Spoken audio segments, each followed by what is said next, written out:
You don't owe me one more minute of your wasted time. I'm Sarah Watkins. I'm Sean Watkins. I'm Chris Thiele, and we just made a record called A Dotted Line. We're Nickel Creek. I wanted to believe I gotta make it, doesn't make 25 years ago, we were all in Southern California, and we were little kids. Chris and I were 8, and Sean was 12, and we entered a band competition and Lost. lost, but we stayed with it, and Persevered. we're still a band, and we're kind of celebrating that a little bit this year, and made a record. Gonna play shows. We went for 18 years continuously. Yes. And then there was Not one break. Not one break. And so we basically what we did is we, like those people who hoard their vacation days. That's basically, I think, what we did. Our sick days. It's like we didn't ever take any time off, really, between tours and records. And then we took all of the time off between tours and records for the last 7 years. But as soon as we got back in a room together, things just, making music is never easy. But relatively speaking, things were They flying. fell into place pretty well, and the collaboration felt more natural than it had when we left, actually.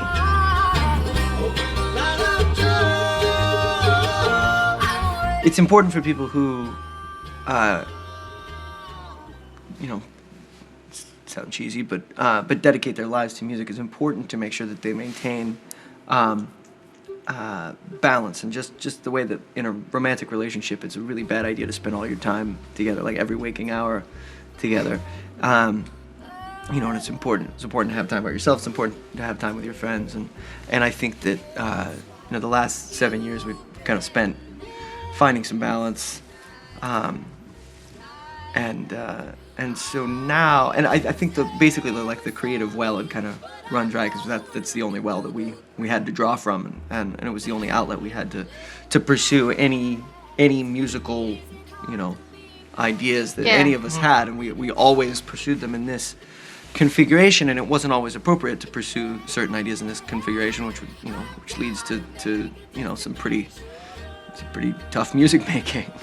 And it can get frustrating personally, and just you can get resentful, and it's critical to have these other chances to play in environments where you can just try stuff and know that it's not the band's reputation at stake if it fails, and that you don't have to rope in these two other unwilling parties. But I keep moving, taking hits while you've been making. Destination is a song that I started writing years back when I was on tour, and I had this sort of jig-jong, and I had the melody and the verse, and I played it on ukulele, and I had this feeling that I knew I wanted to sing about, and it was just this frustration of not being able to be where you wanted to be, and not being available in the way you want to be available to people or to the things that you care about, and I couldn't figure out how to say it. I had a verse and a chorus, and I couldn't get anything else out, and then when we were going to Chris's house to start writing for what we thought might just be an EP, I thought I might bring that along and show him, and it ended up being the first thing that we worked on, and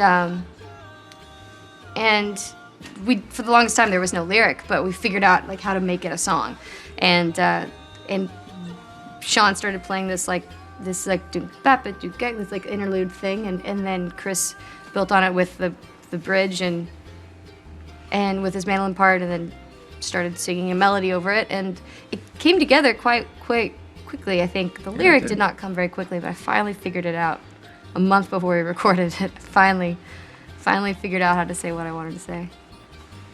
But it's really fun to perform. I really love the energy in that song when we're all together, and it's just got this great chug to it. It's this engine.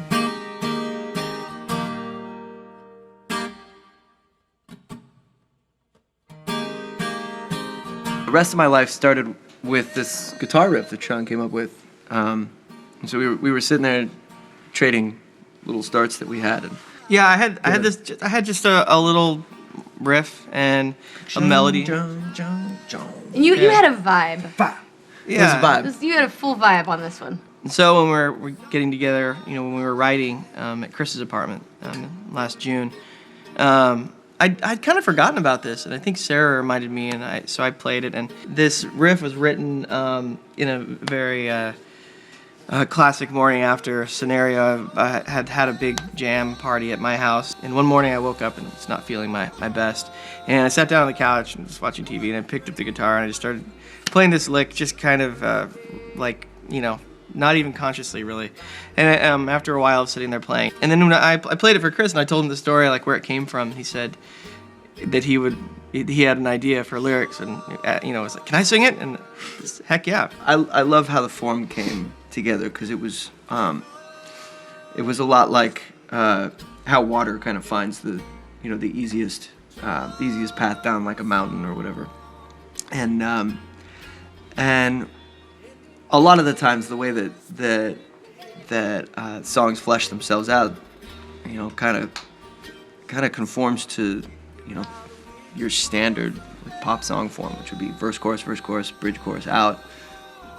Whenever you develop something just directly with the idea of going against a form that's sort of arrived upon naturally over a long time and thousands of songs, it's a bad idea. But in this case, the material kept rebelling against it's being inserted into like pop song form template, and that was fun. So like through a lot of trial and error, the three of us just kind of kept, and the material in that search, the material would morph, and all of a sudden Right. the one thing that I was super excited about that happened is that the verse, as you go along, the verse basically contracts, Gets shorter. and the chorus expands. Yeah. Which is really fun, to where basically at the start of the song, the verses are kind of a normal length. The chorus is basically just that hook. Which is what, when Sean told me that story, I was like, I love the idea of a guy just sitting there in this, in the aftermath of the chaos of a raging party, just sort of sarcastically saying to himself, well, this is a great way to start the first day of the rest of my life. Basically, the chorus starts with just that hook, and then sort of like an accordion, it just like expands, and the idea becomes a little bit bigger each time, to where at the end of the song he actually says it not sarcastically, but like earnestly, sincerely. It's actually not that bad of a way to start. I can only go up from here.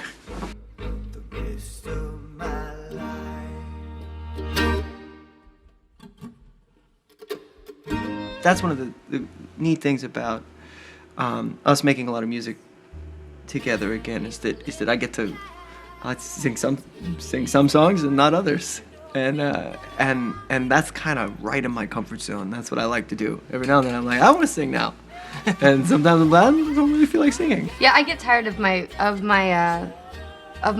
voice, not like the way that it sounds as much as like just what's inside me coming out and hearing it all the time. Like you get tired of hearing yourself talk. And it's nice to be able to hear other people sing.